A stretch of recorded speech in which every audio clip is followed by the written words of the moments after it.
let's just dive right into an absolutely profound realization about what it really means to bring an idea into the world. In this explainer, we're unpacking the baby concept. We're going to trace this incredible, winding journey over 28 years. It starts in the high-pressure, rigid world of corporate project management way back in the late 90s, and somehow, beautifully, morphs into a deeply personal philosophy about the secret to eternal vitality.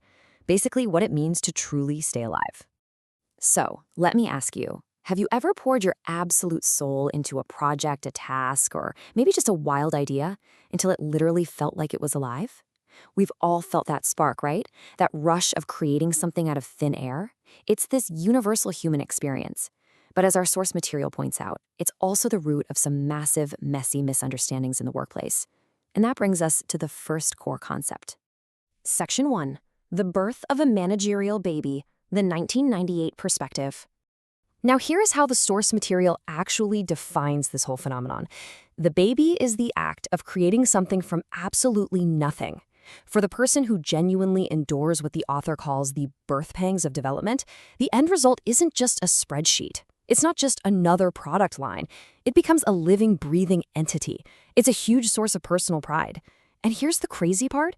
This deep emotional attachment happens even if the baby is made entirely out of cold iron, lines of code, or electronic components. No way around it, it doesn't have to be a flesh-and-blood infant to trigger the exact same psychological response of parenthood. Well, the big problem in the corporate world is the huge disconnect between standard production and new development. See, a lot of managers treat a brand new development exactly like a standard everyday process. Because they haven't personally gone through those agonizing birth pangs, they completely miss the deep emotional connection the real creators have with the outcome. Sure, they can manage the spreadsheet, but they completely miss the soul of the project. Section 2. The ultimate test of creation. This massive misunderstanding inevitably sets the stage for a really destructive conflict between the true creator and what we'll call the fate manager. When egos clash, a manager who never experienced the actual birth but demands all the ownership will happily torpedo a project if their ego gets bruised. Basically, if they don't get the credit, they'll just tear the whole thing down.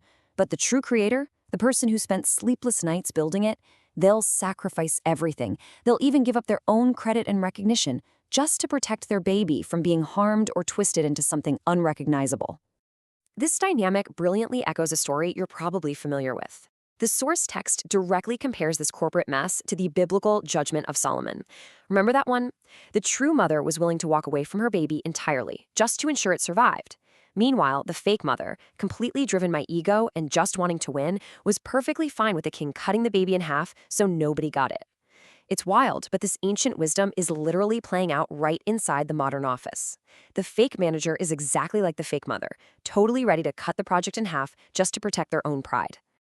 And we see this exact same intense emotional attachment pop up in culture all the time, specifically in the classic film The Bridge on the River Kwai. The author points out how the British engineer who designs the bridge simply cannot bring himself to destroy his life's work.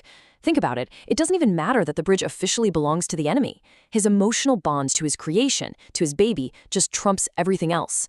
He cannot bring himself to destroy what he brought into the world. Okay, let's zoom out a bit and track how this idea evolves.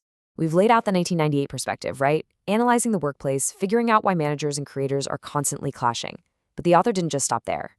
Fast forward to 2014, and he retires. And then, jumping all the way to 2026, after 12 years of retirement, he takes this entire concept and shifts it. He applies it not to the office, but to life itself. Section 3. Jumping to 2026. From management to existence. So, at 79 years old, having been totally out of the corporate rat race for over a decade, the author hits this profound aha moment. The absolute essence of the baby hasn't changed one bit. That deep-seated drive to create, that intense emotional bond to the things we build, it definitely doesn't just vanish the second you stop clocking into an office. The baby just isn't a technological project or a chunk of software anymore. It's evolved. Your new baby? It could be cultivating an amazing garden. It might be writing a poem. It could literally be the act of teaching your grandchild a new skill or sitting down to pen a new article. It's no longer about who owns what in a corporate setting. It's about that pure, unfiltered feeling of vitality. That incredible rush of giving birth to something brand new feels exactly the same. Section 4. The secret of vitality at any age. redefining youth. Now, the absolute core of this whole explainer really comes down to this one thought. Life is not measured in the number of years, but in the number of babies we dared to birth. Just sit with the weight of that for a second. True age isn't about the calendar, it's spiritual. We aren't just born once, we are reborn every single time we create something new. You see, actually growing old, that only happens when you stop creating. It happens when you spend all your time just summarizing the past, looking in the rearview mirror, and counting the years.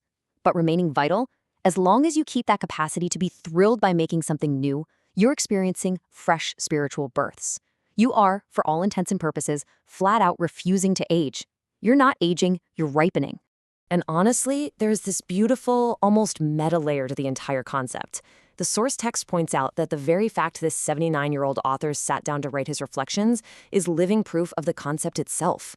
Just by writing it, he's actively sitting right there in the delivery room of a new creation. It's not a one-off thing. It's a continuous dynasty of creations. The act of creating sparks joy in him, it sparks joy in his friends and family, and through that shared connection, the creator stays deeply, powerfully alive. Which brings us to a final, really vital thought for your own life. It genuinely doesn't matter what your chronological age is. It doesn't matter what you do for a living, or whether you're a CEO or happily retired. If true vitality comes from creation, I'm going to leave you with just one question to chew on. What baby are you giving birth to today?